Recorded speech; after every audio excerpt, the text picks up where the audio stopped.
Welcome you to our YouTube channel PNJ Legal. We are 12-year-old law firm. On this YouTube channel, we are bringing lot of the complex legal topics to you. We are also presenting lot of business opportunities for the entrepreneurs to get ventured into. EPF registrations. What is EPF and EPF registration? EPF stands for Employee Provident Fund.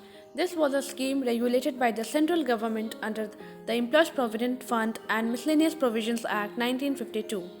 EPF is one of the most advantageous method of investment for salaried employees. EPF registration means registering yourself with the EPFO, Employees Provident Fund Organisation. EPF registration is made compulsory for all the employees, obviously fulfilling certain conditions. EPF is applicable to all employees, to be it those of the private sector, public sector, or even government undertakings. It cultivates the habit of saving for all employees working in these sectors. Who all need to apply for EPF registrations? Therefore, there can be three categories for those who need to apply for EPF registration mandatorily. They are every factory engaged in an industry or organization which employ 20 or more employees, any establishment having 20 or more employees in any previous year, every employee who draw less than INR 15,000 per month at the time of joining.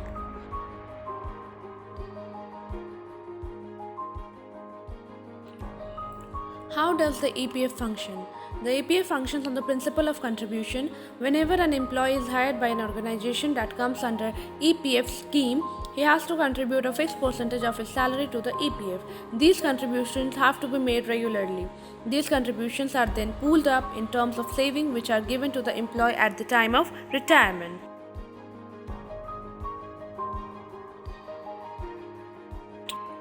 Rate of contribution. Rate of contribution for establishment hiring 20 employees or more. Employer has to contribute 12% of the basic salary plus DNS allowance to the EPF. Employees also has to contribute 12% of his basic salary plus DNS allowance to EPF.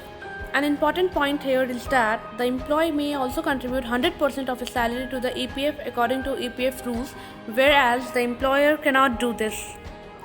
Another notable point is that not whole of the employer's share moves to the EPF. 8.33% goes to the pension scheme, whereas the remaining of 3.67% goes to the EDLI account. Rate of contribution for establishment hiring less than 20 employees. Now, this is a special case where even the institution having less than 20 employees can register for EPF.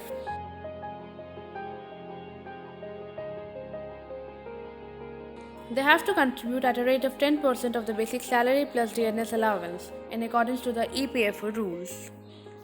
How to register for EPF? EPF registration is a simple process that can be completed online. Registration with EPFO. The first important step is that the establishment must register itself with the Employees Provident Fund Organisation. Employee details. The first step for establishment registration is employer registration. So, firstly, fill in the employer detail completely. Activate the email link. A link will be sent to your email. Through that link, you can activate and enable application submission. DSC registration. Digital signature certificate registration is a mandatory step